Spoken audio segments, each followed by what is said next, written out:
முருகேசன் கிட்ட நம்ம அருண் பையலுக்கு ஒரு பொண்ணை பாடுறான்னு சொல்லி ஒரு வாரம் ஆயிடுச்சு. பொண்ணு கிடைக்கலையா இல்ல பொண்ணை பார்க்காம இவன் சும்மா சும்மா ஊரை சுத்தி வரானா? ஹலோ முருகேசா, எங்கடா இருக்க? இதோ இங்கதான்.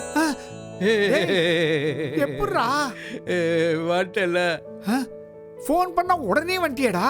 அதான் முருகேச எள்ளுன்னா என்னையா நிப்போம்ல. அப்புறம் ஒரு நல்ல சமாச்சாரம்டா. என்னடா? உன் பையன் அருணுக்கு ஒரு நல்ல பொண்ணு அமைஞ்சிருக்கு. அப்படியா? டேய், நம்ம குடும்ப வழக்கப்படி தானடா? நல்ல பொண்ணுடா, அடக்கமான பொண்ணுடா.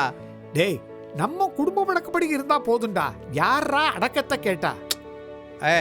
அதெல்லாம் கரெக்ட் தான். சரி, உன் குடும்ப வழக்கப்படி அந்த பொண்ணு விவாகரத்து ஆனவ.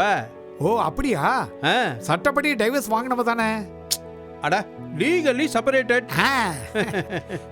டேய், அவளுக்கு எதுவும் குழந்தை இல்லையே? ஆமா, உங்க குடும்ப வழக்கப்படி இந்த குழந்தைய பத்தி எல்லாம் எதுவும் சொல்லலையே. அப்ப குழந்தை இருக்கா? குழந்தை எல்லாம் இருந்தா நம்ம அருணுக்கு போய் பாப்பனா? சரி சரி சரி சரிடா. இந்த பொண்ணு போட்டோ ஜாதகம் ஏதாவது இருக்கா? போட்டோ இருக்கு. ஆல்ரெடி நான் உனக்கு வாட்ஸ்அப்ல சென்ட் பண்ணிருக்கேன். சரி, அத பாத்துக்கோ. போன் எடுத்து பாத்துரு. பாரு, பொண்ணோட போட்டோவை பையனுக்கு காட்டிட்டேன், பையனோட போட்டோவை பொண்ணுக்கு காட்டிட்டேன். ரெண்டு பேரும் ஓகே சொல்லிட்டாங்க.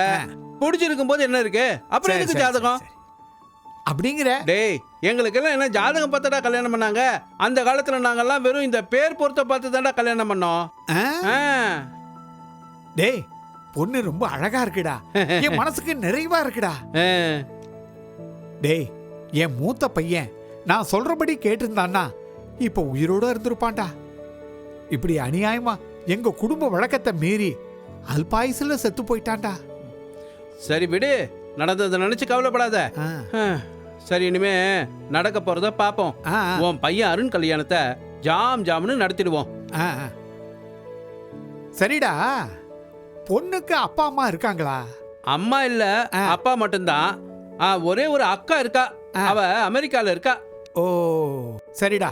அப்படின்னா ஒரு நல்ல நாளா பார்த்து அவ வீட்டுக்கு போய் பொண்ணு கேட்போம். இப்போதைக்கு உங்க சம்மதம் கிடைச்சிடுச்சு. சரி, இப்போ அவங்க அப்பா கிட்ட பேசி அவர் சம்மதத்தையும் வாங்கிட்டேன்னா நிச்சயதார்த்தத்தை நல்லபடியா சுபமா முடிச்சிடலாம்.